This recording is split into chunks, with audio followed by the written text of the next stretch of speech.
എങ്ങനെയാണ് നമുക്ക് ക്രിസ്തീയ ജീവിതം നയിക്കുവാൻ കഴിയുക?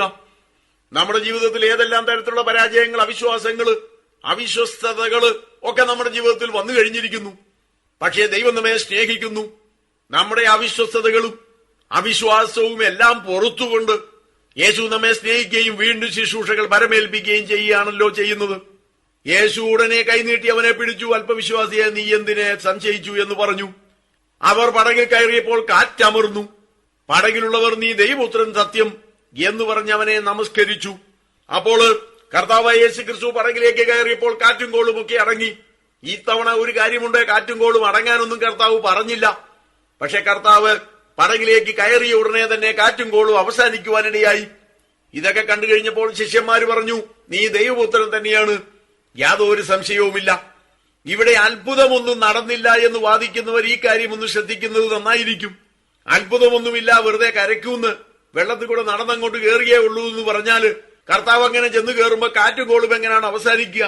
മാത്രമല്ല, വെള്ളത്തിൽ കൂടെ നടന്ന് വെറുതെ അങ്ങോട്ട് ചെന്ന് കയറിയതേ ഉള്ളൂ എങ്കിൽ, സമുദ്രത്തിന്റെ തീരത്തായിരുന്നു അവരെങ്കിൽ, ശിഷ്യന്മാരെ ഇവൻ ചെയ്തത് അത്ഭുതമാണ് എന്ന് പറഞ്ഞുകൊണ്ട്, നീ ദൈവപുത്രനാണ് എന്ന് പറഞ്ഞുകൊണ്ട് ഇവനെ നമസ്കരിക്കുമായിരുന്നു.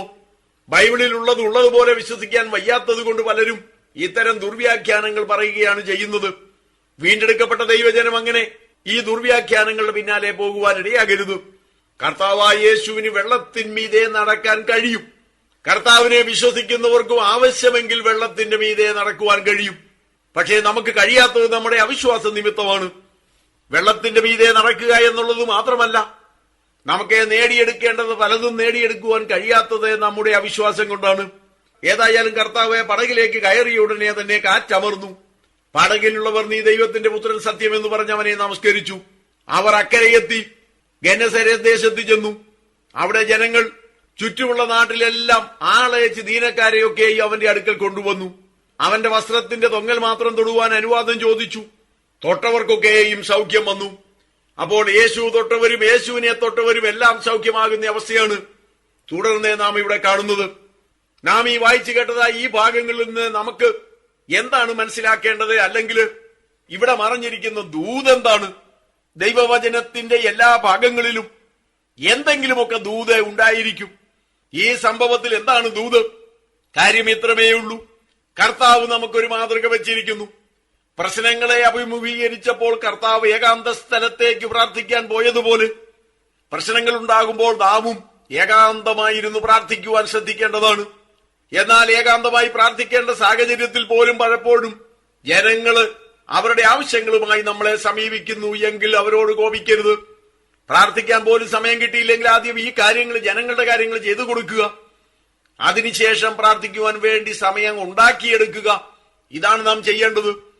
മാത്രമല്ല, യേശു യഹൂദന്മാരുടെ രാജാവായിരുന്നു എങ്കിലും, യഹൂദന്മാരുടെ രാജാവായിട്ടാണ് യേശു ജനിച്ചത് എങ്കിലും, സമയത്തിനു മുമ്പേ യഹൂദന്മാരുടെ രാജാവാകുവാൻ കർത്താവ് തയ്യാറാകുന്നില്ല. ദൈവം നമുക്ക് വേണ്ടി ഒരുക്കിയിരിക്കുന്ന എല്ലാ കാര്യത്തിനും ഓരോ സമയമുണ്ട്. അതിനു മുമ്പായിട്ട് നാം ധൃതി വെച്ച് ഇറങ്ങിപ്പുറപ്പെട്ടാൽ പലപ്പോഴും അത് ഗുണത്തെക്കാളേറെ ദോഷം ചെയ്യുന്നതാണ്. അതുകൊണ്ട് നാം എല്ലാ കാര്യങ്ങൾക്കും കർത്താവിന്റെ സമയത്തിനു വേണ്ടി കാത്തിരിക്കേണ്ടത് ആവശ്യമാണ് എന്നും ഈ വേദഭാഗം പഠിപ്പിക്കുന്നു. മാത്രമല്ല, ജനങ്ങളെ അതിര് കടന്ന് വിശ്വസിക്കേണ്ടതില്ല. അപ്പം തിന്ന് ഇവര് തൃപ്തരായപ്പോൾ കർത്താവിനെ രാജാവാക്കുവാൻ ശ്രമിച്ചു. എന്നാൽ അപ്പം കിട്ടാതെ വന്നാൽ ഇവർ കർത്താവിനെ തള്ളിക്കളയും. മാത്രമല്ല, അപ്പം തിന്ന് തൃപ്തരായി എങ്കിൽ അവർ യേശുവിനെ രാജാവാക്കാൻ ആഗ്രഹിക്കുന്നത് യേശുവിനോടുള്ള സ്നേഹം കൊണ്ടല്ല, തങ്ങളോട് തന്നെയുള്ള സ്നേഹം കൊണ്ടാണ്. അതായത്, യേശുവിനെ രാജാവാക്കിയാൽ തങ്ങൾക്ക് ഒരിക്കലും ഇനി പട്ടിണി ഉണ്ടാകുകയില്ല എന്ന് മനസ്സിലാക്കിക്കൊണ്ട് തങ്ങളെ തന്നെ സ്നേഹിച്ചുകൊണ്ടാണ് ഇവരിങ്ങനെ യേശുവിനെ രാജാവാക്കാൻ ശ്രമിക്കുന്നത്. അതുകൊണ്ട് ജനങ്ങളെ ഒരു അതിരിൽ കവിഞ്ഞ് വിശ്വസിക്കരുത്. 5 അപ്പം കൊണ്ട് 5000 പേരെ പോഷിപ്പിച്ചപ്പോൾ നിങ്ങളെ വാഴ്ത്തിയ അതേ ജനങ്ങള് 2 ദിവസം കഴിയുമ്പോൾ ഇവനെ ക്രൂശിക്ക എന്ന് പറഞ്ഞ് ആർത്തു വിളിച്ചു എന്നും വരാം. അതുപോലെ തന്നെയാണ് കർത്താവ് ഇവിടെ കാറ്റിനെയും കടലിനെയും അടക്കിക്കൊണ്ട് തന്റെ ശിഷ്യന്മാരെ രക്ഷിച്ചതായ സംഭവം. നമ്മുടെ ജീവിതത്തിൽ ഇതുപോലെ പല പ്രശ്നങ്ങൾ ഉണ്ടായി എന്ന് വരാം. പ്രശ്നങ്ങൾ ഉണ്ടാകുമ്പോൾ നമുക്ക് തോന്നും ഇപ്പോൾ നാം നശിച്ചു പോകുമെന്ന്. മാത്രമല്ല, കർത്താവ് നമ്മോടുകൂടി ഇല്ലല്ലോ എന്ന് നമുക്ക് തോന്നിയെന്ന് വരാം. ശരിയാണ്, കർത്താവ് അപ്പോൾ നമ്മോടുകൂടി ഇല്ല എങ്കിലും പ്രശ്നം വരുമ്പോൾ കർത്താവ് 4-ാം യാമത്തിലാണെങ്കിൽ പോലും കടലിന്റെ മീതെ നടന്ന് നമ്മുടെ അടുത്ത് വരുന്നവനാണ് എന്ന് ഈ സംഭവം തെളിയിക്കുന്നു. എന്നാൽ ഇവിടെ ഒരു കാര്യം ഓർക്കുക. കാറ്റും കോളുമൊക്കെ തുടങ്ങിയ അതേ സമയത്ത് യേശു അവിടെ പ്രത്യക്ഷപ്പെട്ടില്ല. പിന്നെ എപ്പോഴാണ് പ്രത്യക്ഷപ്പെട്ടത്? 4-ാം യാമത്തിലാണ്. അപ്പോൾ നമുക്ക് തോന്നാം, കർത്താവ് എന്തിനാണ് ഇത്രയും താമസിച്ചത്? വെറുതെ ശിഷ്യന്മാരെ ആകെ കൂടെ ആദിഭൂതി എടുപ്പിച്ചത് എന്തിനാണ് എന്ന് ചോദിച്ചേക്കാം. എന്നാൽ ഒരു കാര്യം ഓർക്കുക, God may not be early but he will never be too late. ദൈവം ഒരുപക്ഷെ നേരത്തെ പ്രവർത്തിച്ചില്ലെന്ന് വന്നേക്കാം, എന്നാൽ അവൻ ഒരിക്കലും താമസിച്ചു പോകയില്ല. തക്ക സമയത്ത് ദൈവത്തിന്റെ കരം പ്രവർത്തിക്കും. ഇവിടെയും അതാണ് കാണുന്നത്. അവർ നശിച്ചു പോകുവാൻ കർത്താവ് ഇടയാക്കിയില്ല. നശിക്കുന്നതിന് മുമ്പ് കൃത്യസമയത്തെങ്കിലും യേശു അവിടെ എത്തുകയും അവരെ രക്ഷിക്കുകയും ചെയ്യുന്നു. ഇതൊക്കെയാണ് നമുക്ക് ഈ ഭാഗത്തു നിന്ന് ലഭിക്കുന്ന ദൂത്. നാം മനസ്സിലാക്കേണ്ടത്, നമ്മുടെ നാഥനായ കർത്താവായ യേശു ക്രിസ്തു എന്ന് പറയുന്നത് വെറും ഒരു മതനേതാവല്ല, ഒരു സാധാരണ മനുഷ്യനല്ല, സാമൂഹ്യ പരിഷ്കർത്താവല്ല, ഫിലോസഫറല്ല, ഇതൊന്നുമല്ല. പൂർണ്ണ ദൈവമാണ്, അതേസമയം പൂർണ്ണ മനുഷ്യനാണ്. പൂർണ്ണ ദൈവം എന്ന നിലയ്ക്ക് ഈ ലോകത്തിലുള്ള എല്ലാറ്റിന്റെ മേലും അധികാരമുണ്ട്. കാറ്റിന്റെയും കടലിന്റെയും മേൽ അധികാരമുണ്ട്. നമ്മെ രക്ഷിക്കുവാൻ പൂർണ്ണമായിട്ട് പ്രാപ്തിയുള്ളവനാണ് നമ്മുടെ കർത്താവ്. അതുകൊണ്ട് കർത്താവിനെ നാം കടന്നു വിശ്വസിക്കേണ്ടതാണ്. 5 അപ്പം കൊണ്ട് 5000 പേരെ പോഷിപ്പിക്കുവാൻ അവന് കഴിയും. നമ്മുടെ വീട്ടിൽ ആഹാരമില്ലെങ്കിൽ അത് തരുവാൻ കഴിയും. ഉള്ള ആഹാരത്തെ വർദ്ധിപ്പിച്ചു തരുവാനും കർത്താവിന് കഴിയും. അതുപോലെ ഗുരുതരമായ ആപത്തുകളിൽ അകപ്പെടുമ്പോൾ കർത്താവ് നമ്മോടുകൂടി അക്ഷരാർത്ഥത്തിൽ ഇല്ലെങ്കിൽ പോലും തക്ക സമയത്ത് അവിടെ വന്ന് നമ്മെ രക്ഷിക്കാൻ കഴിയുന്നവനാണ് ഈ ദൈവം. ലോകത്തിൽ അനേക ദൈവങ്ങളുണ്ട്. എന്നാൽ ജീവനുള്ള സത്യദൈവത്തിന് മാത്രമേ ഇങ്ങനെയൊക്കെ ചെയ്യുവാൻ കഴിയൂ എന്നുകൂടി ഓർത്തുകൊള്ളുക. നാം ജീവനുള്ള ദൈവത്തിന്റെ ദാസന്മാരാണ്, സത്യദൈവത്തിന്റെ ദാസന്മാരാണ്, നസ്രയനായ യേശുവിന്റെ ദാസന്മാരാണ്.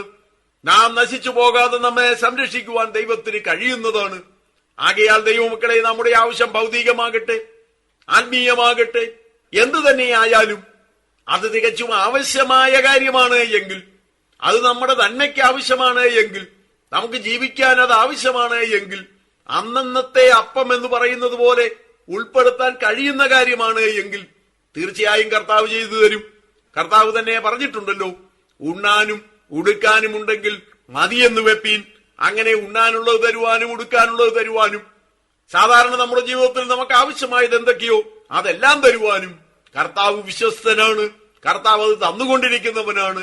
അതുകൊണ്ട് നമ്മുടെ ആവശ്യങ്ങൾ ഏതു വിധത്തിലുള്ളതായാൽ തന്നെയും അത് അത്യാഗ്രഹമല്ല എങ്കിൽ, ഭോഗേച്ഛകളിൽ ചിലവിടേണ്ടതിനു വേണ്ടിയുള്ള വല്ലാത്ത യാചനയല്ല എങ്കിൽ, അല്ലെങ്കിൽ നമുക്കതില്ലാതെ അത് ലഭിക്കാതെ മുന്നോട്ടു പോകാൻ പറ്റില്ല എന്നത് ഒരു വസ്തുതയാണ് എങ്കിൽ, നമ്മുടെ ആവശ്യങ്ങളെല്ലാം അറിയുന്നവനായ നമ്മുടെ രക്ഷകൻ നമുക്കത് ചെയ്തു തരുന്നതാണ്.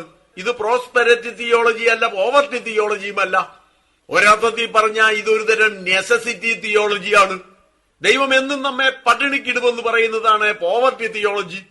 ഒരിക്കലും നാം പട്ടിണി കിടക്കുകയില്ല, പണപരമായിട്ടും എല്ലാ രംഗത്തും ഉയർന്നു പോകുമെന്ന് പറയുന്നതാണ് പ്രോസ്പെരിറ്റി തിയോളജി. പക്ഷേ ഇത് രണ്ടുമല്ല ബൈബിൾ പഠിപ്പിക്കുന്നത്. ആവശ്യമുള്ളതെന്തോ അത് തരിക എന്നുള്ളതാണ്. ഒരുതരം നെസസിറ്റി തിയോളജിയാണത്. അതുകൊണ്ട് നമ്മുടെ ദൈവം നമ്മുടെ ആവശ്യങ്ങൾ അറിഞ്ഞു തരുന്നവരും നമ്മുടെ ജീവനെ കരുതുന്നവരും നമ്മെ സംരക്ഷിക്കാൻ ഏത് സമയത്തും എത്തുന്നവനുമാണ് എന്ന് മനസ്സിലാക്കിക്കൊണ്ട് ഈ കർത്താവിനെ കടന്നു വിശ്വസിക്കുവാനും പത്രോസിനെ പോലെ സംശയിക്കാതിരിക്കാനും കർത്താവ് നമ്മെ ശക്തീകരിക്കട്ടെ എന്ന് പ്രാർത്ഥിച്ചുകൊണ്ട് ഞാൻ എന്റെ വചനങ്ങൾ ഇവിടെ കൺക്ലൂഡ് ചെയ്യുകയാണ്. ദൈവം നിങ്ങളെ എവരെയും അനുഗ്രഹിക്കട്ടെ.